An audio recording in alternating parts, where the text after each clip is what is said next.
Bagi saya positif untuk projek MSN tetapi rugi untuk pasukan Kuching City kerana beliau kedudukan pasukan Kuching City iaitu di pertengahan Liga Perdana perlu mendapatkan kemenangan untuk memanjat liga dan ini ada bagi saya satu kerugian untuk pasukan Kuching City.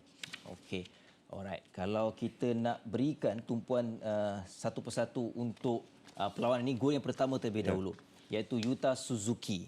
Bagi anda kalau kita imbas situasi pada awalnya ini pada kedudukan yang mungkin pertahanan untuk pemain muda ini yang mungkin tidak menjangkakan kalau man from behind ini adalah kedudukan yang memang tidak boleh leka, terutama pertahanan ini. Ya, pertama kali kalau kita lihatkan gol ini adalah kesemua backline, straight backline mereka ball watching hanya melihat pada bola tanpa menyedari iaitu Yuto di belakang. Apa yang perlukan dilakukan oleh pertahanan kiri pasukan MSN itu adalah membuka badan beliau supaya beliau mendapat melihat pemain berada di kiri dan juga bola di bahagian kanan. Dan beliau hanya pandang ke one side itu membuatkan tak dapat menyedari kehadiran Yuto dan Yuto dapat membuat jaringan. Right. Itu gol yang pertama. Kemudian kalau kita nak beralih untuk pemain muda ini Safwan. Safwan yang menyamakan kedudukan pada minit ke-24.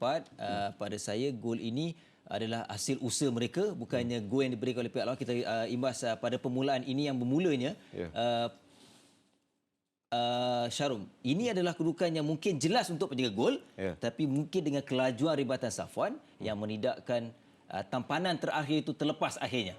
Ya, satu kredit patut diberi pada Safwan iaitu berani untuk berlari ke hadapan dengan kelajuan dan buat satu rembatan lerit ke arah far post gol pasukan Kuching. Tetapi bagi saya sepatutnya penjaga gol pasukan Kuching perlu lebih alert kerana rembatan itu agak jauh dan perlu bergerak awal untuk membuat tepisan.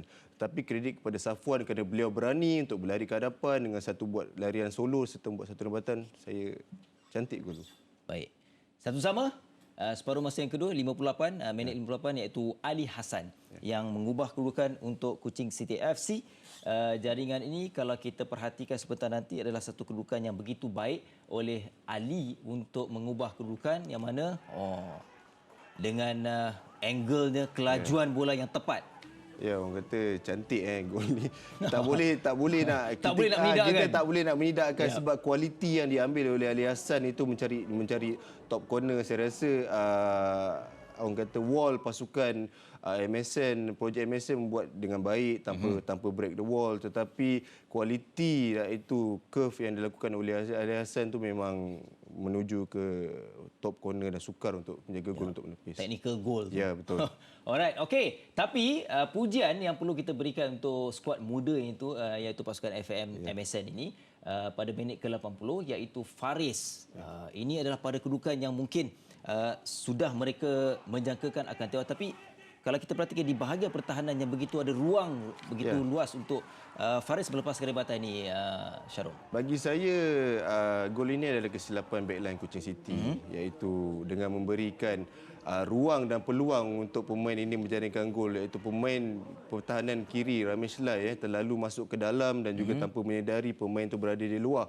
Tetapi mengenali Coach Yusri Ceklah, beliau adalah seorang yang tak kenal erti menyerah kalah, fighter dan beliau menyerapkan semangat itu kepada pemain-pemain pasukan projek MSN. Dan ini satu keputusan yang positif untuk pasukan itu dan memberi keyakinan kepada pemain projek MSN untuk game yang seterusnya.